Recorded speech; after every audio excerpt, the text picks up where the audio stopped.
see the video implementation of the project which we have studied in the previous video slides.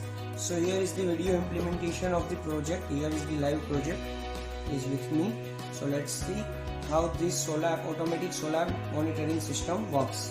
So here we have solar plate, one voltage sensor, one Arduino Uno, breadboard, and 16x2 display LCD. So let's see what is the circuit behind this. The two wires which are coming from solar plate is attached with this voltage sensor. From two wires from this voltage sensor, one wire is going to the 7-segment LED display, LCD display, and other two wires, these both are going to this Arduino. So let's see how this Arduino works. So here you can see that this is digital output and this is analog input. So guys, Arduino generally have two types of pin segments. One is digital output and another is analog input. So here we can see that we are getting analog input. A0 pin is attached with this voltage sensor and another pin is attached with this ground ground pin.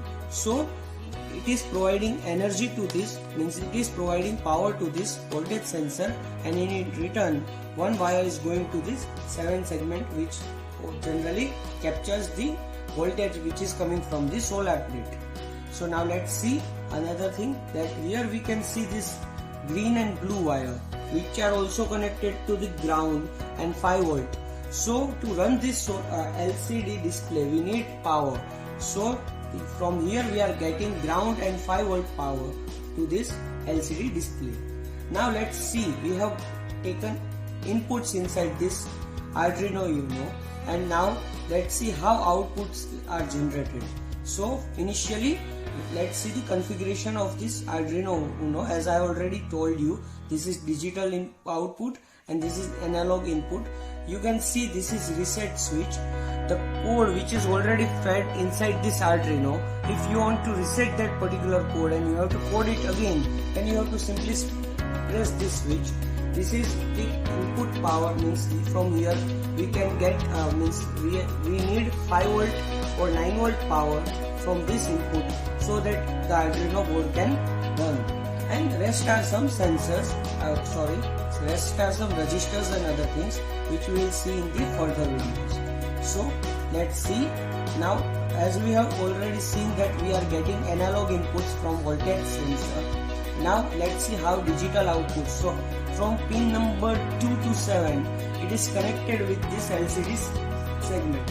So from this output segments, the digital pin output segments, we are getting output on this LCD screen, and we have already fed the code inside this Arduino. Now let's check it, how it's working and what are the results. So here I am plugging in this code to the Arduino, and you can also plug 9 volt battery here, and I am using this USB port, so I am connecting it with our PC for just power purpose. You can use 9 volt battery port and 9 volt battery also for the same. So initially let's see that it's 0. So the solar plate is upside down, it's not capturing any kind of energy. So let me turn up the solar plate. So as I will turn up, it will start capturing some energy. This is the energy which is captured by the solar plates, is the lights of the room. Now let's see how much it can capture. So I am using my mobile torch, and let's see that the variations are coming. So as I go nearer, the variation is 5, 5.10, 5.13. As I go farther, then it will be the less. So as you can see that, friends, it absorbs the lights, it absorbs the heat energy, and it is displaying the output. These kinds of projects can be helpful in many ways, in many industrial purpose also, as well as on general basis also. So guys, thank you and have a nice day.